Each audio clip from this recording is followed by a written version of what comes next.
Hello, everybody. My name is Zen Honeycutt. I'm the founding executive director of Moms Across America, and this is our Monday night Moms Connect calls. The date escapes me right now. It's March 9th, and we have a short call tonight due to a city council meeting. We are getting activated locally to speak up about 4/5G, and I say that because 5G cannot be installed without 4G. So we're really talking about both of them. And when you contact your city council or city commissioners about 4/5G, you want to make sure to ask what are the addresses of the current or pending locations of any small cell wireless facilities.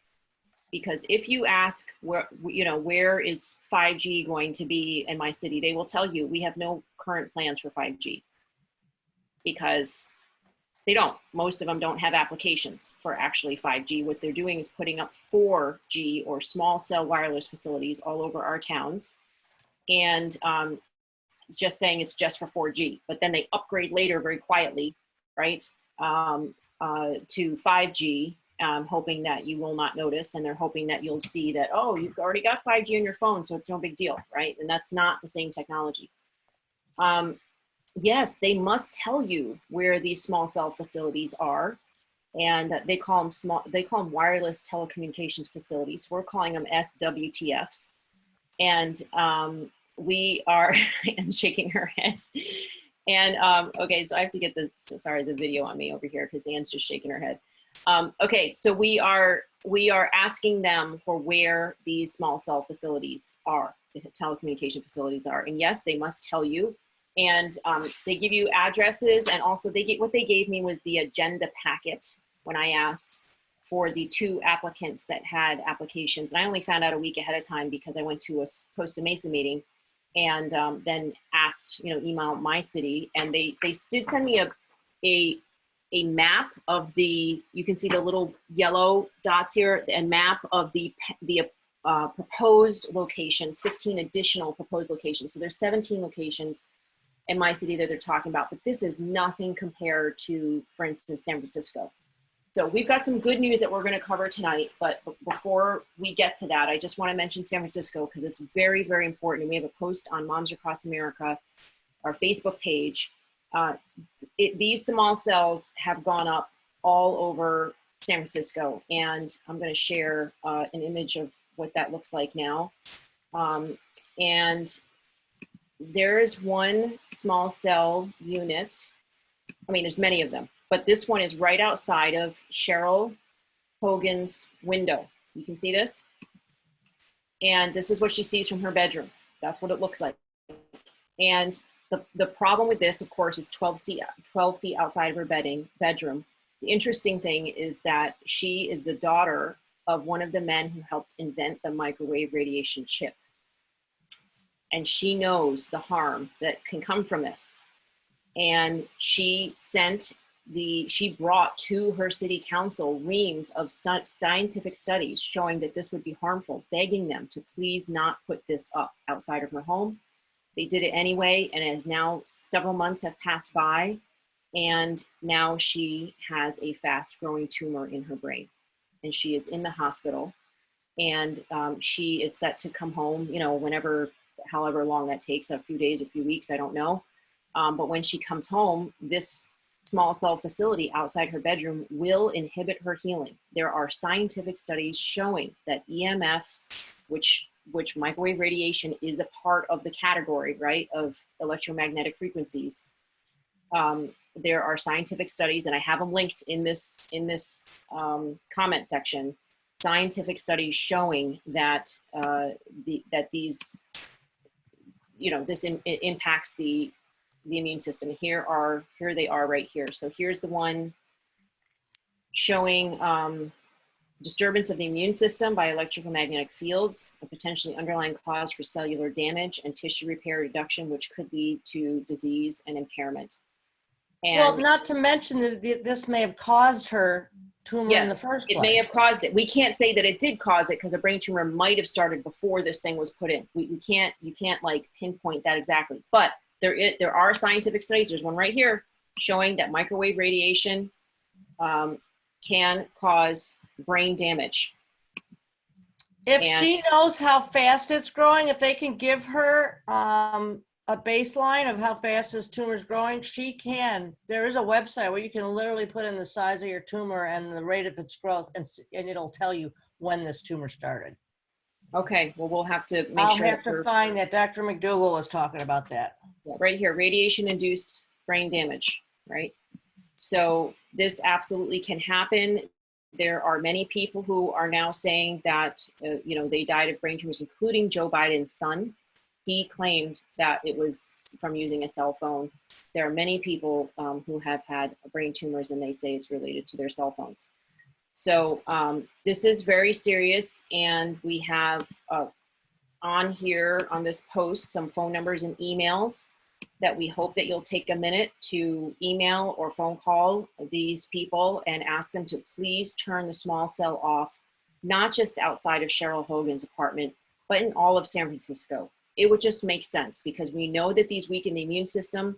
And as Max sent me the article, when they weaken, when, you know, microwave radiation weakens the immune system, then that sets us up for more susceptibility to harm from the coronavirus or the flu or any other type of sickness that we're dealing with, chronic illness. You know? And vaccine damage.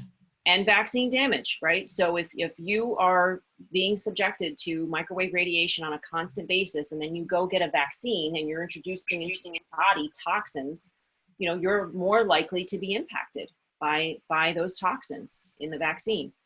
So, and there's actually, one of our board members said she's going to send me today studies that show that people who get the flu vaccine are actually more susceptible to the coronavirus.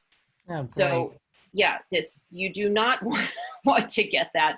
I don't have those links to those studies right now. I'm sorry, I can't back up what I'm saying with studies, but we will be posting those on either Moms Across America or, you know, one of our groups. So it also increases harm from mold. Yes, Frankie, right? If you have, if you're experiencing microwave radiation on a constant basis and there's mold in your home, you're more likely to be susceptible to the harm for that. So this is very serious. This is not the good news part, but we do, I mean, you could make this good news in the sense that they could use this to get the small cells turned off, right? Because if they turn it off outside of this one bedroom for this one woman, there's a very good case to turning it off all across the city, because there are so many people that are dealing with all kinds of sickness. People have, you know, coming home with cancer in their, you know, lungs or their hearts or whatever. I mean, whatever it is that you're trying to heal from something, if your immune system's being compromised. So what's Joe Biden's take on this whole thing if his son died? He's not talking about 5G. And he doesn't talk about vaccines. He is not talking about any of these issues that, you know, are important. Nothing important then. Yeah, and we could expect him to just go along with the Democratic Party line to go and do whatever Big Pharma wants them to do or Big Telecom wants them to do. Yeah. Have you seen Jane Ashley's work? Her video about, I think it's called the best news to come out about Corona, kinda. And what she points out is that the epicenters of the Corona deaths were in Wuhan, the Princess line, and also in Italy. And that she goes into a lot about, I don't know, somebody's playing piano. It's not straight. Yeah, who's playing the piano? Is this somebody? I thought that was yours, Emily. So no, stop somebody more. else. Somebody else. Okay, somebody please mute if you're not. Okay. So Emily, I don't want to go too much into that because it's theory. Okay, but the fact is that yes, Wuhan has had 10,000 5G units installed throughout their city, and China has had over 100,000. And we know that EMF radiation, right, this microwave radiation can weaken the immune system. So it could be leading to increased harm from the coronavirus and increased deaths. But you cannot allude to the fact that 5G is causing the coronavirus. Please do not spread any type of theory like that because it will discredit our cause. Okay, they are two totally separate things. However, the microwave radiation can weaken your immune system. So it can make you more susceptible. I mean, my understanding is that there's no 5G in Iraq, and it is, or Iran, sorry, Iran. It would be against the agreements of the different countries for there to be Chinese technology in Iran. So my understanding is that there's no 5G in Iran. I could be wrong. So that would go against your, yes, Max? Read that article. It mentions Iran, and it says that they are moving ahead with it and possibly running tests with 5G. Okay, but I don't think it's there now. So that would counter. But running tests means it's there. Okay, well, we just have to be careful about theory, okay? Because we don't need that theory actually to counter what we're saying. We have 10,000 studies. We had 5,000 studies back in 1990. We had all the studies that we needed. If you look at a video that was out today by a professor in England, let me try to find it so that I can mention his name correctly and you can search for it. His name is Dr. Barry Trower. And I'll just show the image so you can see what he looks like. He says that we have all the studies that we needed to stop the technology of 4/5G, this gentleman right here, by 1963. So we have once again, just like smoking, just like GMOs, just like glyphosate, the current establishment or all of this, like all the different parties, the political parties, have known that this could be harmful for decades. And they have proceeded anyway with it. Because it makes them money, because they're being donated to, right, by our, by all, there are all these different telecom companies and different corporations, okay? So there are thousands of studies. There's no question about this. I did not know this until just, maybe a month ago. Like, I really did question whether or not people were making this stuff up. And I have gone down the rabbit hole with experts from all across the country that have been working on this for decades. And I'm completely clear that there are thousands of studies. And so please look them up at ehtrust.org. And that stands for environmentalhealthtrust.org, 5gcrisis.com, in electromagnetic health, I believe, is another one. There are many sites with scientific studies. Okay, so I want to get into the good news. We only have about 15 minutes left, and I want to share, let's see which one here. Okay, so the good news is that there are cities and counties that are saying no, even though the FCC, passed the Telecommunications Act to preempt local authority. Right? So local cities and towns and counties are not supposed to be able to say no to telecommunications facilities. So we have been preempted. However, places like Kurtistown in Maui have said no. And let me just get the quote here from, I don't know why I can't, sorry, it's being slow.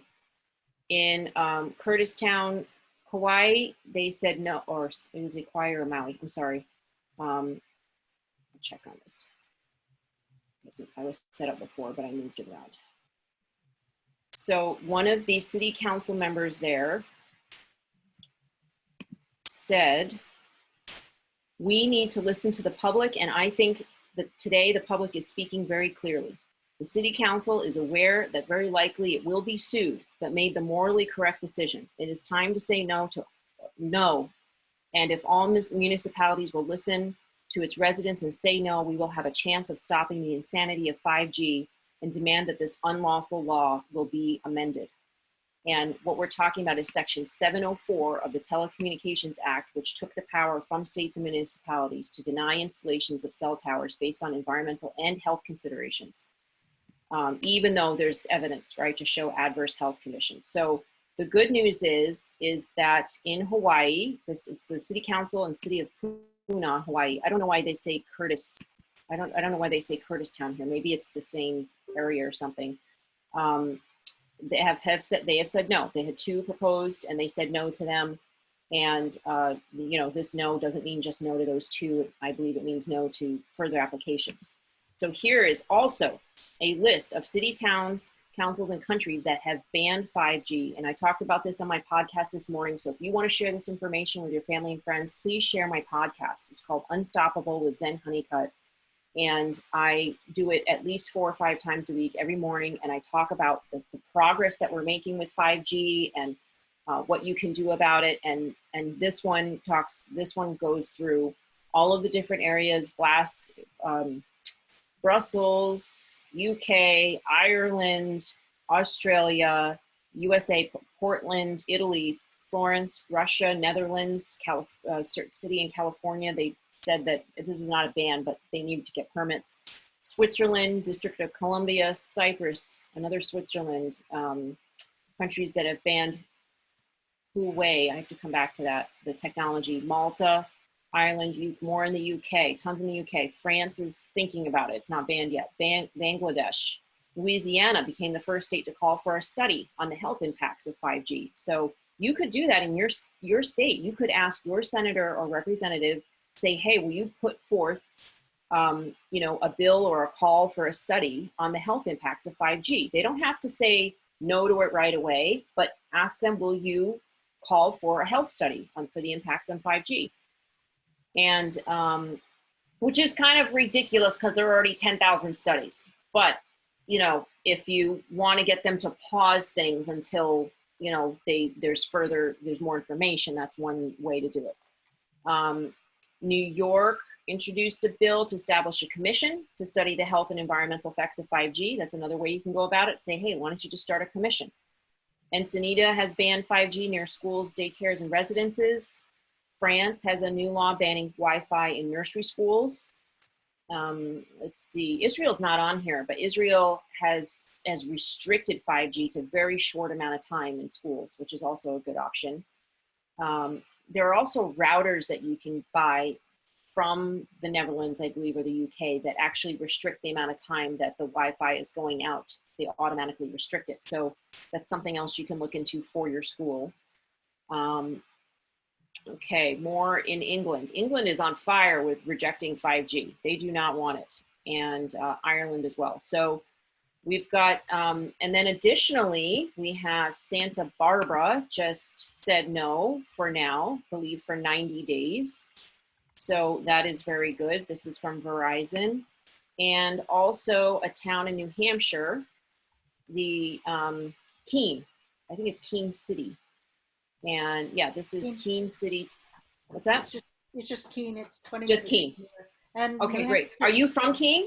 Whoever's talking? Right across the river in Putney, Vermont, and we've been working with our legislature. They have passed a health commission report, but the health commission report wasn't substantial. And Keene had passed a law, New Hampshire did, to look into the health effects last year. I think it was anyway. So they've been doing surprisingly a lot, even more than Vermont. So that's really good to hear that Keene has done that. Yes, Keene has done that. So we've got 42 entities which have either restricted or halted. Somehow they've halted 5G. So you can do it. So I don't want to hear any baloney from any city council member saying our hands are tied. So you want to, not make them wrong about it. It really irks me, but we want to say, we understand that you feel your hands are tied, but do you know that there are actually 42 locations, cities, towns, counties, or countries that have actually restricted or banned 5G? So if they can do it, why don't we look into ways that you can do it too, right? Let's look at how you can do it. And in fact, Los Altos, California has denied 13 applications and they have not been sued. So your city council members just need to have the courage to say that what our residents need and want is more important. That's really what it comes down to. We need to bolster their courage. We need to tell them to face the fear and do it anyway. And they will do that if you show up in droves and you show up insistent and supportive with information to back them up. If you give them links to the best scientific studies that are out there, and if you bring a presentation and letters or petitions, whatever that is. Now, I know that this sounds like a lot of work, and you know, most people don't have all day to work on this, right? Like I'm doing. So I'm really trying to share that information. Email me at zen@momsacrossamerica.org if you want the top 10 talking points. I will be putting them up on our website. I'm sorry, I just was having a lawyer look through them, and I think he just approved that this morning. So I will be putting them up on Moms Across America. And I will be putting up my presentation as well. I hope to do this tomorrow. But in the meantime, you know, you can take the draft if you want. Just know that there might be some words that might need to be changed. But we need to be insistent about we need to be insistent that they can do something. You know, supportive and insistent. And one of the major points to share with them is that we do not want our city to be sued and go bankrupt. We have a very serious concern about that. And if you look at the personal injury cases, like the Monsanto trials, right? They were, one couple won over $2 billion. $2 billion, you know, and another, you know, man won, it was 289, but it was reduced down to 80 million. Do you think any city can withstand a lawsuit with an $80 million reward? You know, like how many of those can they withstand? There goes your education fund, you know, there goes, you know, your security system, your police officers, right, in your city. So there's some very serious ramifications. Sorry, I'm gonna have to mute you, Emily. Just wave your hand if you need to speak up. So will my attorney apply local, state, or national laws to our talking points? My attorney is a California lawyer, and so he will be coming from that perspective. So you would need a local attorney in your state to review it, but I don't think very much will change at all, because it's mostly about applying certain conditions in the ordinances which need to be there, like for instance, 1,000 feet notification if they are going to put up a pole, to anyone, to any occupant. I don't say resident, because there could be somebody who works in a building right near this pole. So you want to say occupant of any building within the 1,000 feet radius. They need to be notified before this pole goes up. I don't know what the laws are about how long beforehand, but I would guess at least 30 or 60 days. And that these people would be given the opportunity to apply for accommodation, to make a request for accommodation. And when they do that, they're legally obligated to have a meaningful discussion with this person who may have electromagnetic sensitivity. And you don't need to have a doctor's note to have electromagnetic sensitivity. You can simply be somebody who has headaches or fatigue when you're exposed to microwave radiation, and you can tell them they have to engage in a meaningful discussion with you. So that stops the shot clock.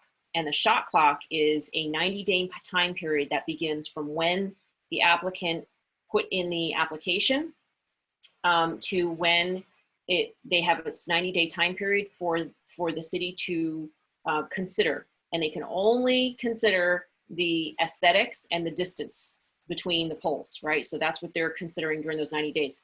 If they don't approve or deny the application within those 90 days, then the application will get automatically approved, right? Lovely.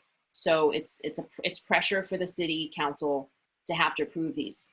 And so, but if they notify people that this pole is going to go up, then that stops some type of shot clock, and the time period slows down, and it slows the whole process down. So, and the city can deny the construction of that pole because a person has electromagnetic sensitivity within 1,000 feet of that pole. So that can happen. They can deny that application. So that is one way to slow it down. Now, what I would like to propose for people to put out there is one of the most important factors. There's two really major important ones. One is that there are 3 lawsuits against the FCC right now. And well, actually 2 against the FCC, and 1, I believe, is just in District 9. I believe it's a state thing. And they're all about the local control, right? And the FCC guidelines sort of overshadowing local control and not being up to date and being 20 or 30 years old, like that type of thing. So within about 5 months, the District 9 lawsuit may be settled. So the laws could change within 5 months. And so there's no reason for our cities to be approving any type of applications before those lawsuits are complete, right? They could go ahead and approve, and they could start constructing these poles, and then the laws could change. They could say, oh no, they have to be 2,000 feet apart instead of 1,000 feet apart. Then you've got this big, useless, ugly pole, 1,000 feet apart instead of the proper regulations, the updated regulations. So we want to encourage as much as possible our city councils and commissioners to not approve any, to put it, it's called a tolling agreement, to ask for a tolling agreement or a moratorium until these FCC lawsuits are completed. Or as Santa Barbara, I just showed you, Santa Barbara did, or Keene, in New Hampshire, they just put a halt on it for 90 days, right? And so they'll come back in 90 days and they'll address it again. It could be another 90 days, who knows?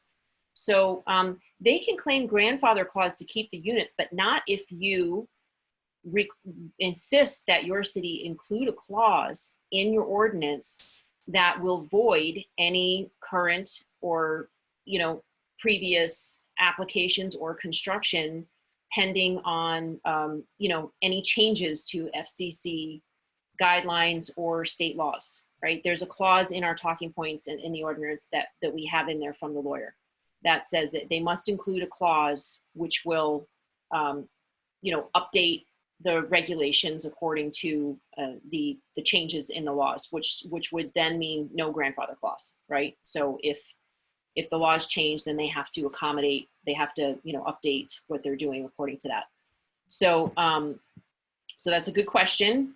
The other point that's very important to consider is that the Verizon itself has said that they cannot get insurance. And that means that the cities become liable, right? The city council members themselves in Simi Valley, they are suing the city council members personally for not protecting the residents. And in Huntington, New York, and in Oyster Bay, they're also suing the city council members for harm from these microwave radiation. So they become liable because the carrier is not liable. So a really important point would be to ask your city council to require the applicants to have insurance, and not only insurance for radio frequencies, but also secondary insurance, just in case the first insurance company says, we can't do this. So yes, this is being recorded, and I will post it on momsacrossamerica.org. And my husband moved the category. I'm sorry, you have to do the drop downs. And I think it's under events, because this is an event. So if you look under events under Moms Connect calls, you will find this video and you can share it later. And please also do share Unstoppable with Zen Honeycutt, the podcast. And Wendy, it's great to see you on here and see what you look like. I appreciate it. We've talked over the phone, but so that is, yes. And the coronavirus crisis link may be an entry point at City Council, but please do not say that 5G is causing the coronavirus, okay? Please do not allude to that at all. Just please make sure to say that there are scientific studies to show that electromagnetic frequency and microwave radiation compromise the immune system. And if our residents have compromised immune system from small cell facility exposure, that will increase the harm to our residents from the coronavirus should it come to our city and town, which I'm pretty sure it's practically everywhere now. So that would make some sense, that places like Wuhan have 10,000 5G cells there, and they have experienced many, many deaths. So yes, that link might work. Just make sure to be very careful not to say that it's causing it, but that it impacts the immune system. So there are some very good strategies, and there are some areas which have been suing and making progress. I'm sorry, I'm looking back in my many pages of notes. Yes, Anne. I have been trying to find information on the satellite part of it, and I've not been able to find very much, but I was watching some videos this morning, and all they were doing was talking about how it's non-ionizing radiation and it's perfectly safe and blah, blah, blah. So I think we're going to need to debunk that, because Well, there are scientific studies to do that show harm from non-ionizing microwave radiation, and they're just ignoring it. That's all. So yes, ehtrust.org, 5gcrisis.com, and I think Ann posted a link as well. I think environmental health. yeah, I did the EH Health Trust. I also posted a link to our webpage for the Moms Connect calls, and then a link to Zen's I don't think it's podcast. Is it EH Health? EH Health? It's ehtrust.org. It's ehtrust.org. Yeah, you wrote EH Health Trust. So, I did? All right, yeah. Don't listen to me. So it's okay. Yeah, it's ehtrust.org. They have plenty of studies there. And I'm sure there's other websites that I'm not mentioning. My Street, My Choice, and environment, I think it's Electromagnetic Health is another one with Camilla Reese. If you look up Camilla Reese, R-E-E-S. I'll post it. Okay, yeah. So, and just before we go, just want to mention Topanga is also suing regarding the amount of power coming out of the towers is exceeding the FCC limits. So that's another thing to ask your city for is, do you have a clause in the ordinance that requires, regulation of the power that's coming out of the tower, right? Like it should be measured every week or every month or something like that, right? To make sure that they're staying within the FCC limits. These carriers will not like that. They don't want to have to do maintenance. That costs them a lot of money. And so you want to make it as complicated as possible for them to install in your town so that they just give up or go elsewhere or whatever. Thousand Oaks is suing based on the NEPA review. That's the National Environmental Protection Act, meaning that before facilities are put up, they have to study whether or not it will impact birds, bees, and the environment. And so Thousand Oaks is suing based on that. And you must know that this will kill, and I'm sorry, getting emotional about it. This will kill birds, bees, and our wildlife. There's a study done in 1906 by Marconi on an island where he used radio frequencies and it killed 90% of the bees. And we have known this since 1906. So we know what's killing the bees. The pesticides are not helping either. We know that, right? But this microwave radiation is killing the bees. And we cannot exist as a human species without bees. Every third bite of food is dependent on bees. So this is absolutely criminal and insane that they are allowing this. It kills birds. There's like the amount of birds that are able to lay eggs once they're exposed to microwave radiation, even 200 yards away, goes from normally 3.2% cannot produce eggs. It goes up to 40%. 40% of the birds cannot produce eggs. But the frogs, normally only 40% die within exposure, a certain amount of time, because frogs don't live that long. Well, within this time period, when they're exposed to microwave radiation, 140 yards away, 90% of the frogs died. So we are talking massive die-off of our birds and our wildlife, and the plants becoming more fragile and exposed to, and more likely to set fire because the actual stalk of the plant becomes more fragile. So this is extremely serious. And the link to that study, I'm pretty sure you could find that study on wearetheevidence.org. That's another very good website. Daphne Tackover is a lawyer that's working now for Children's Health Defense, and she started the site We Are the Evidence because she's an EMS. She is EMS. She's sensitive, and she's the one who told me about these studies. So I haven't gone and found them yet. I'm sorry. I was sick all last week. Still not feeling great, but I think that's where you'll probably find the studies because she's the ones that mentions that. Yeah, this makes global warming look weak as a threat, but and also GMOs and glyphosate and even vaccine damage, because even with that, like, you can homeschool your kids if you want to avoid vaccinating them. But if you've got a tower 12 feet from your kid's bedroom, you have to move.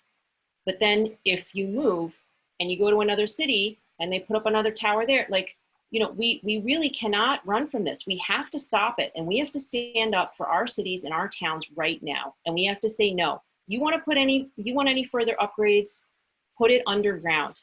Fiber optics works.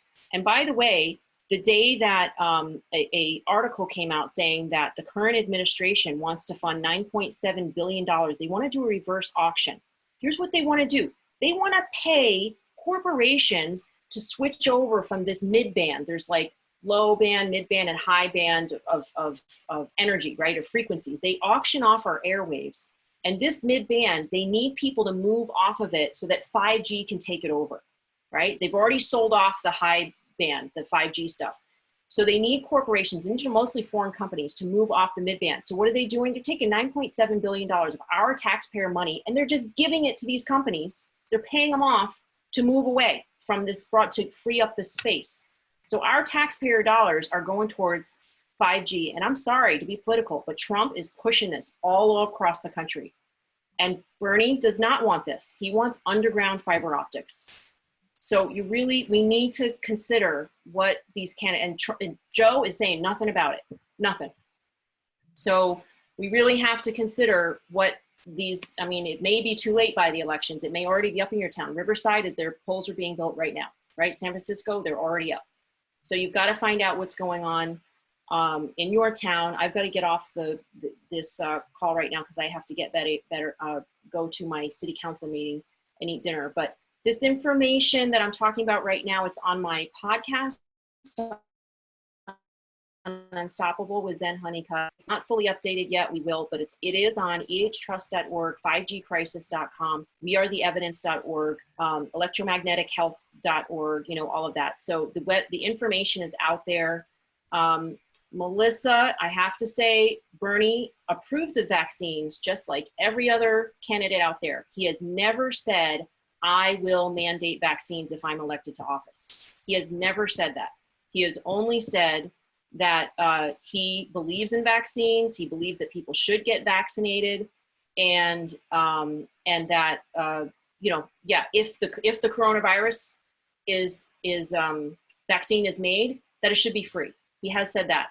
And here's the awesome thing about that, is that if Bernie does get elected and he makes vaccines not profitable, then do you think that they'll have another 200 vaccines in the pipeline? No, they will stop making these. If vaccines are not profitable, these companies will abandon vaccines as their cash cow. They stop producing drugs all the time. If a drug is not profitable, they drop it.